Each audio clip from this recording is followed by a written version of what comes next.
Welcome back to Coffee Break with Trail Youth. I'm Trinity. And I'm Delilah. And I'm Kristen. And today we are doing our last podcast on our section, Let's Pop the Bubble. Today we are talking about being the ripple effect of changing social norms. So as we've been going through this whole series, we've been talking about labels and identity. Let me ask you this question. Why is removing labels a good thing? If labels are removed, then we are allowed to be ourselves without being judged for it.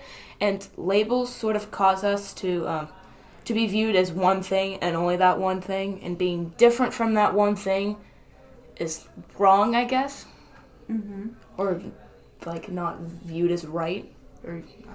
So when we remove these labels, especially if they're negative labels, then how will it affect our future? And maybe somebody else's future.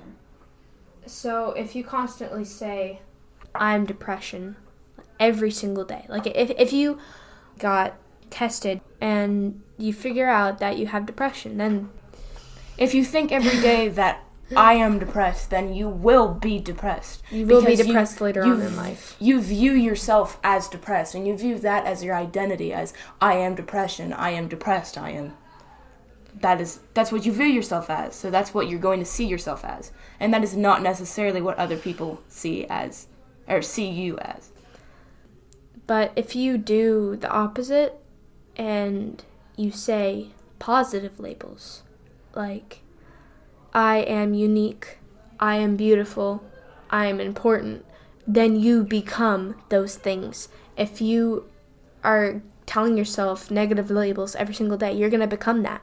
But if you say the positive labels every day, then you'll become those positive things. And that's why we have our affirmations on our coffee cups. So when you look at that, you read it, and it says, I am brave, or I am...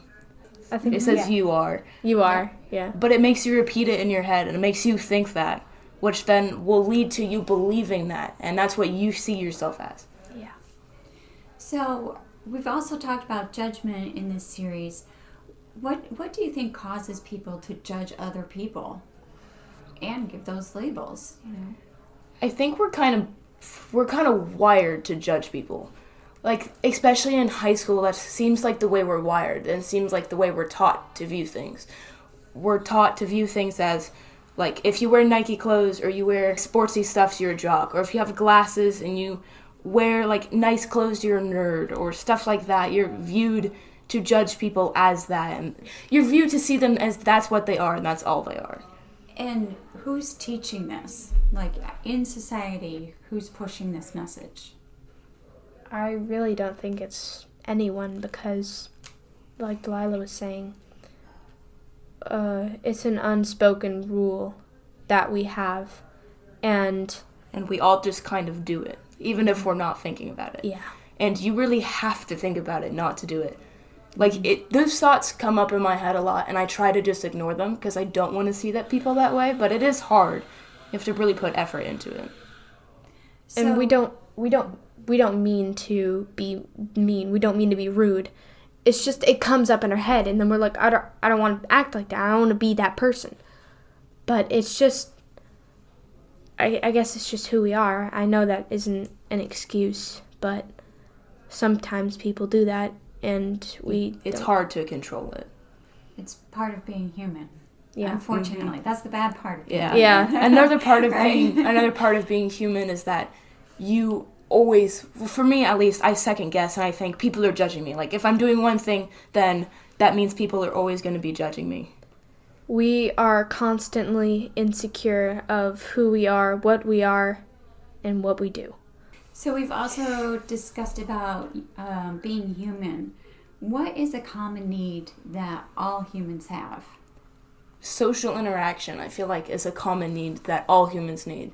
Because if you were to leave a person in a room for, like, a week, they'd by themselves for a week, they would probably go a little bit insane. Like, they'd get surrounded in their own thoughts, and they'd have no one to talk to. And even if in that week they were still okay, after a month of being completely by themselves, they would progress to becoming worse. But if you're in that locked room with another person, and you can talk to them, and you can share your feelings, and you can, like, speak to them, and you can share a connection, or at least be able to just communicate with someone. I feel like interactions are very important.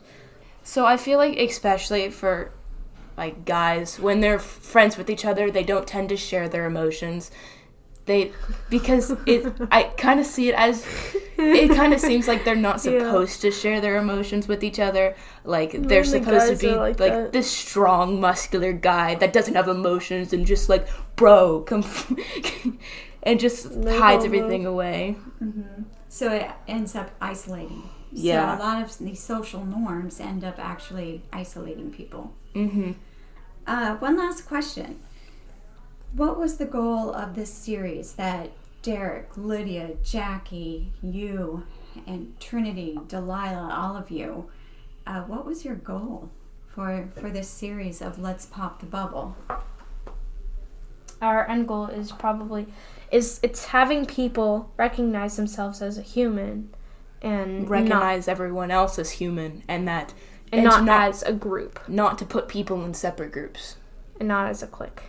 So to see everyone as human, because we all are human. We all have a face, we all have arms. The only thing different about us is our personalities, or how our brains work, or how we understand things or act to social situations.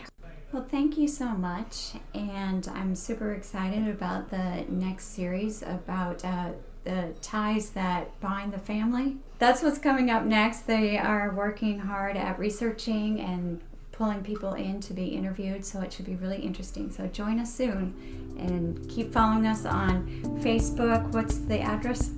At the Trail. Okay, and the website, trailyouth.com. And our Instagram, at the Trail Youth. There we go. And share us. See you next time.